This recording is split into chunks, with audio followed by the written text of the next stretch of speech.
Christmas betrayal. Dad yells you are a burden. Leave exclamation mark until he realized I fund their entire life. Family drama explodes. I never thought my own family would turn on me. Not like this. Not on Christmas. But I guess that's what happens when people get used to taking you for granted. They start thinking you owe them. That everything you do for them is just the way things should be. And the second you stop, well, then you're the problem. My name is Noah. I'm 24 years old. And for the past few years, I've been the one holding my family together. Not that they ever acknowledged it. Growing up, we weren't rich, but we got by. My dad worked construction.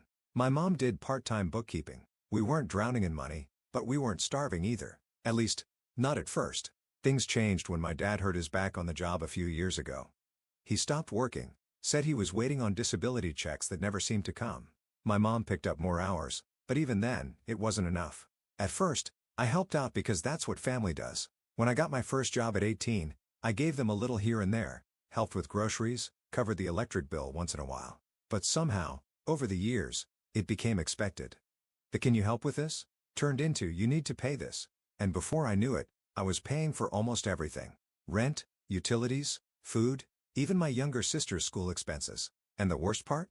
They acted like it was nothing. Not once did my dad say thank you. My mom just treated it like my responsibility. And my older brother, who, by the way, was 27 and still lived at home, never chipped in a single cent. If anything, he made fun of me for being too responsible. I kept telling myself it was temporary, that once my dad got his disability or my mom got a better job, things would go back to normal. But that day never came, and somewhere along the way, I stopped believing it would. Still, I didn't expect what happened on Christmas night. We were all gathered around the table. Me, my parents, my brother, and my 17-year-old sister Lily. Dinner was the usual spread: turkey, mashed potatoes, green bean casserole. My mom had always been big on Christmas dinner, insisting we keep traditions alive no matter how tight money was. For the first half of the meal, everything seemed normal. My dad was drinking. No surprise there. My brother was glued to his phone, occasionally making a sarcastic comment whenever my mom tried to start a conversation. Lily was scrolling through social media. Just another holiday in the family. Then somewhere between passing the stuffing and my dad pouring himself another glass of whiskey, the conversation shifted. "You know," my dad said, leaning back in his chair, "Noah's been living here in Renfrew for years now." I stopped mid-bite, my fork hovering over my plate. "What?" Mom nodded as if this was something they'd discussed before. "We've been talking, honey. You're 24 now. It's time you moved out and started your own life." I stared at them. "You can't be serious." My brother snorted. "Dude, you're way too old to still be living at home." I set my fork down carefully. "I pay to live here." My dad waved a hand dismissively. "That's not the point.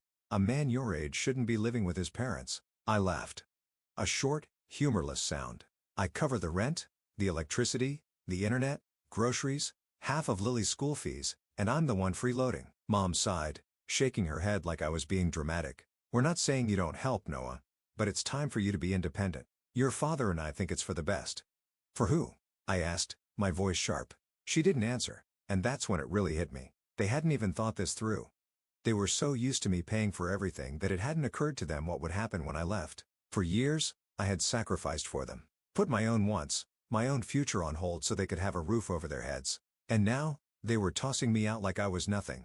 Like I was the problem. My stomach twisted. Not with sadness, not even with anger. Just disbelief. I exhaled slowly, forcing myself to stay calm. "All right," I said, "if that's what you want." Mom's expression softened like she thought I was finally seeing reason. "I know it's scary, sweetie, but this will be good for you. We can even help you look for a place." I almost laughed. Instead, I just nodded. "I'll start packing tomorrow." And for the first time that night, a flicker of uncertainty crossed her face. The next morning, I woke up early. Not because I wanted to, but because I barely slept. The conversation from last night kept playing in my head on an endless loop. The way my dad had leaned back in his chair like he was doing me a favor. The way my mom had spoken to me like I was a child who just didn't understand what was best for him. The way my brother had smirked, like this was all some big joke. But it wasn't a joke. They wanted me gone? Fine. I was gone. I grabbed a couple of duffel bags from my closet and started packing. Clothes first, the essentials, then my work laptop, important documents, anything valuable I didn't want to leave behind. I didn't have much in the way of furniture. Most of it belonged to them anyway. I had always put off getting my own place because I thought they needed me. Turns out, I just needed my money. By noon, I was nearly done. I was shoving the last of my things into a bag when I heard a knock on my door. It was Lily. She hovered in the doorway, arms crossed, shifting her weight from foot to foot. "You're really leaving?" I zipped my bag shut. "That's what they wanted." She chewed her lip, looking uncomfortable. "Mom said you'd calm down." I let out a short laugh. "She actually thinks this is me overreacting?" Lily didn't answer. She just stood there like she wasn't sure what to say. And for a brief second, I felt a pang of guilt. She was the only one I felt bad about leaving behind. She was still a kid, still stuck under the roof, but I couldn't stay for her. "Look," I said, softening my tone, "I'm not mad at you, okay? But I'm not staying where I'm not wanted." She nodded, but she looked away quickly like she didn't want me to see whatever expression was on her face. And then, without another word, she turned and walked off. I sighed and grabbed my bags. Time to go. The living room was empty when I came downstairs. For a second, I thought maybe I could just slip out without another conversation. But as I reached the door, my mom walked in from the kitchen. Her eyes flicked to my bags, and she hesitated. "You're really leaving now?" I stared at her. "You told me to." She frowned, like she didn't like hearing it put that way.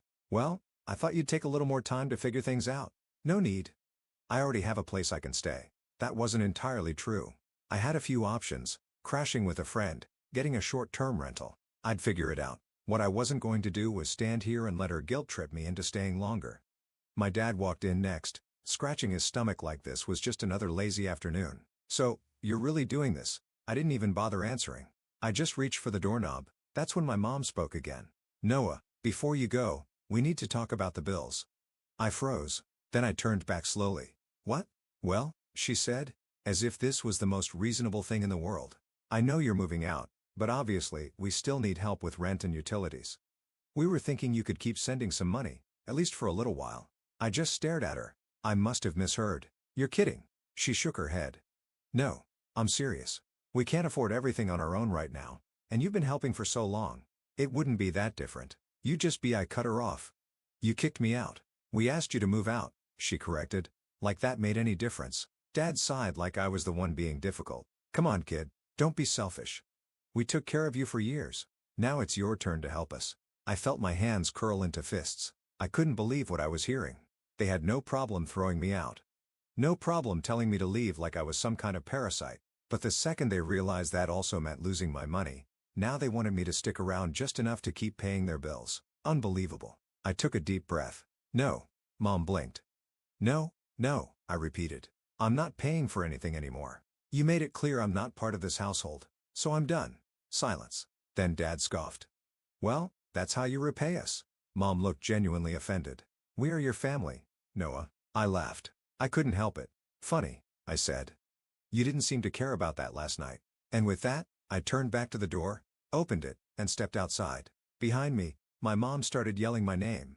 My dad said something under his breath. My brother, who had been in the kitchen this whole time, muttered, "Guess he's really doing it." But I didn't stop. I didn't look back. I walked out the door, down the porch steps, and toward my car, gripping my bags a little tighter. I had no idea what came next, but for the first time in years, I knew one thing for sure. I was finally free. I drove away without looking back, my mind racing. I had no clear plan, but I knew one thing. I was never giving them another cent. The first night, I crashed at my friend Jason's place. He didn't ask many questions, just handed me a blanket, and told me to make myself at home. I spent that night scrolling through rental listings, realizing for the first time that I could actually afford my own place now that I wasn't footing the bill for an entire household. Within a week, I signed the lease on a small but comfortable apartment. It wasn't anything fancy, just a one-bedroom with old cabinets and slightly creaky floors, but it was mine. No one barging into my room unannounced, no passive-aggressive comments about what I should or shouldn't be spending my money on, just peace. I settled into a new routine, and for the first time in years, I felt like I was living instead of just surviving. Meanwhile, my family was struggling, and I knew it. I didn't reach out, but word got around. Jason's mom still talked to mine occasionally, and he relayed the updates to me without me even asking. Apparently, my dad had assumed I would cave and keep sending them money. When the first month rolled around and I didn't, the reality hit them hard. Rent was suddenly hundreds more than they had budgeted for. The internet bill, the electric bill, the car payments, things I had been covering for years were now their responsibility, and it wasn't going well. My mom picked up extra shifts at work. My dad started trying to sell some of his old junk, and my brother, who had always acted like my money didn't matter, suddenly had to start paying for his own gas instead of mooching off me. They were finally facing the consequences of their own choices, and I felt no guilt about it. As for me, I was thriving. My new place felt like freedom.